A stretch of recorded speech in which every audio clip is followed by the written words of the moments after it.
അള്ളാഹുവിന്റെ അടുത്തേക്ക്. അതുകൊണ്ടാണ് ഇപ്പൊ ഈ സക്കാത്തിനെ പറ്റി ഓർമ്മപ്പെടുത്തുന്നത്. ശുദ്ധീകരണം നടത്താത്ത കൽബുമായി അള്ളാഹിനോട് ചോദിച്ചിട്ടെന്താ? എങ്ങനെ ഉത്തരം കിട്ടാനാണ് റബ്ബിന്റെ റസൂല് നമ്മളോട് ചോദിക്കുന്നത്? ആ മുത്ത് മുസ്തഫയുടെ ചോദ്യം മനസ്സിൽ തറക്കുന്നുവെങ്കിൽ ഉത്തരം കിട്ടാനല്ലേ നമ്മൾ ദുആ ചെയ്യുന്നത്? ഉത്തരം കിട്ടാനല്ലേ പ്രാർത്ഥിക്കുന്നത്? ഉത്തരം കിട്ടാനല്ലേ മനസ്സ് പൊട്ടിക്കൊണ്ട് റബ്ബിന്റെ മുമ്പിൽ ഒറ്റക്കിരുന്നു കൊണ്ട് കരയുന്നത്? ഒറ്റക്കിരുന്നു കൊണ്ട് കരയാൻ റമദാനിൽ പരിശീലനം നേടണം. കൂട്ടത്തിൽ വയത് കേൾക്കുമ്പോ കരയലല്ല, വയത് പറയുമ്പോ കരയലല്ല.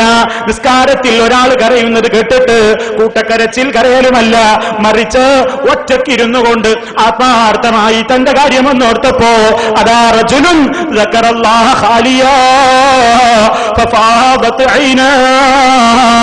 ഒറ്റക്കിരുന്നു കൊണ്ട് തന്റെ പാപങ്ങളെ കുറിച്ച് ഓർത്തപ്പോ, അല്ലാഹുവിന്റെ ശിക്ഷയെ പറ്റി ഓർത്തപ്പോ ഫഫാദത് ഐനാ, രണ്ട് കണ്ണിൽ നിന്നും കണ്ണുനീര് ധാരധാരയായി ഒഴുകുന്ന മഹാന്മാരുണ്ടോ? മഹദികളുണ്ടോ? അള്ളാന്റെ കോടതിയിൽ മനുഷ്യരൊക്കെ വിയർപ്പിൽ കുളിച്ചുകൊണ്ട് നിൽക്കുന്ന ദിവസവും അവർക്ക് തണലുണ്ട് കേട്ടോ, അവർക്ക് നിഴലുണ്ട് എന്ന് അള്ളാഹുവിന്റെ റസൂല് നമുക്ക് പഠിപ്പിച്ചു തരുന്നു.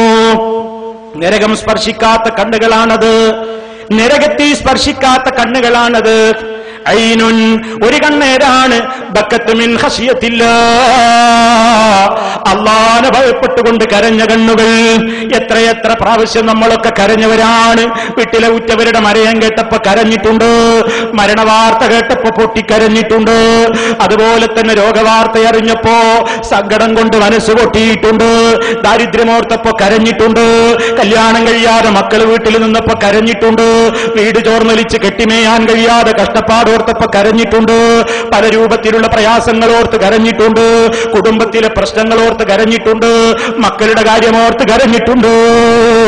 അതേ അവസരത്തിൽ ഒന്ന് ചിന്തിക്കൂ മുസ്ലിമേ, ഒന്ന് ചിന്തിക്കൂ മുഅ്മിനേ, അല്ലാഹുവിനെ പേടിച്ചുകൊണ്ട് ഒറ്റക്കിരുന്ന് കരയാൻ. ഐനുൻ ബക്കത്ത് മിൻ ഖശിയത്തില്ലാ, അല്ലാഹുവിനെ പേടിച്ചുകൊണ്ട് ഒറ്റക്കിരുന്നു കൊണ്ട് കരയുന്ന കണ്ണുകളുണ്ടോ? ലാ തമസ്സുഹുമന്നാർ, ആ കണ്ണുകളെ ഒരിക്കലും നരകത്തീ സ്പർശിക്കുന്നതല്ല.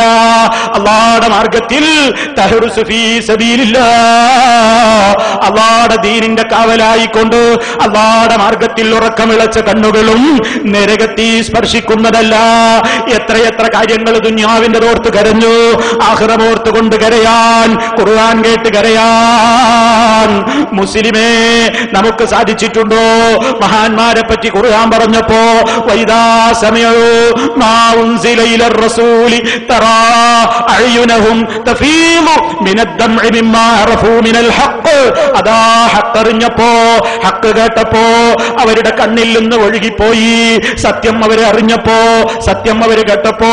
എത്ര കാലമായി ഖുർആൻ നമ്മൾ കേൾക്കുന്നു, മനസ്സൊരിക്കലെങ്കിലും പതറിപ്പോയോ? സ്വർഗം കേട്ടപ്പോ മോഹം വന്നോ? നരകം കേട്ടപ്പോ പേടി തോന്നിയോ? എല്ലാം നമുക്കൊരു കേവലം ഒച്ചയായി പോയില്ലേ? എന്തേ മുസ്ലിമേ പറ്റിപ്പോയത്? ഖുർആനുമായി ചിന്തയില്ലാതെ വന്നില്ലേ? ഖുർആൻ പഠിക്കണ്ടെന്ന പ്രചരണം വന്നില്ലേ? അർത്ഥം പറഞ്ഞുകൂടെന്ന പ്രചരണം കേട്ടില്ലേ? ഈമാനുള്ള മുസ്ലിമിന് സഹിക്കാൻ കഴിയുമോ? ചിന്തിക്കണ്ടേ സഹോദരന്മാരെ? അല്ലാഹു ഖുർആൻ ഇറക്കിയത് കേവലം അത് ഓതി പുണ്യമെടുക്കാൻ വേണ്ടി മാത്രമാണോ? അർത്ഥമറിയാതെ തന്നെ ഖുർആൻ ഓതിയാലും നമുക്ക് കൂലിയുണ്ട്. പക്ഷേ അങ്ങനെ അർത്ഥമറിയാതെ ഓതിയിട്ട് കൂലി നേടാൻ മാത്രമാണോ ഖുർആൻ? അങ്ങനെയാണോ ഖുർആൻ? കിതാബുൻ അൻസൽനാഹു ഇലൈക മുബാറകുൻ ലിയദബ്ബറൂ ആയാതിഹി വലിയതദക്കറ ഉലുൽ അൽബാബ്. ഈ ബറക്കത്താക്കപ്പെട്ട ഗ്രന്ഥം അരുതാം അവതരിപ്പിച്ച് തന്നിട്ടുള്ളത് നിങ്ങളൊരു കേവലം മനസ്സെവിടെയൊക്കെയോ ഓടിപ്പാഞ്ഞിട്ട് റമദാന് വന്നപ്പോ ആദ്യ ദിവസങ്ങളിലൊക്കെ കുറച്ച് ഉന്മേഷം തോന്നിയിട്ട് തപ്പിത്തടഞ്ഞുകൊണ്ട് ഖുർആൻ ഓതിയിട്ട് അങ്ങനെ അങ്ങ് കൂട്ടിവെക്കാനുള്ളതാണോ? ലിയദബ്ബറൂ ആയാതിഹി, അതിലായത്തുകൾ ചിന്തിക്കണ്ടേ? അത് ചിന്തിക്കാനുള്ളതല്ലേ? ബുദ്ധിയുള്ളവര് തയ്യാറുണ്ടോ? പലപ്പോഴും നമ്മൾ പറയാണ്, ഞാനെങ്ങനെ പഠിക്കാനാണ്, ഞാൻ എന്തിന് ഖുർആൻ പഠിക്കാൻ പോകണം, ഞാൻ എന്തിന് ഹദീസ് പഠിക്കാൻ പോകണം, പ്രായമായി പോയില്ലേ, ചിന്തയൊക്കെ മുരടിച്ചു പോയില്ലേ?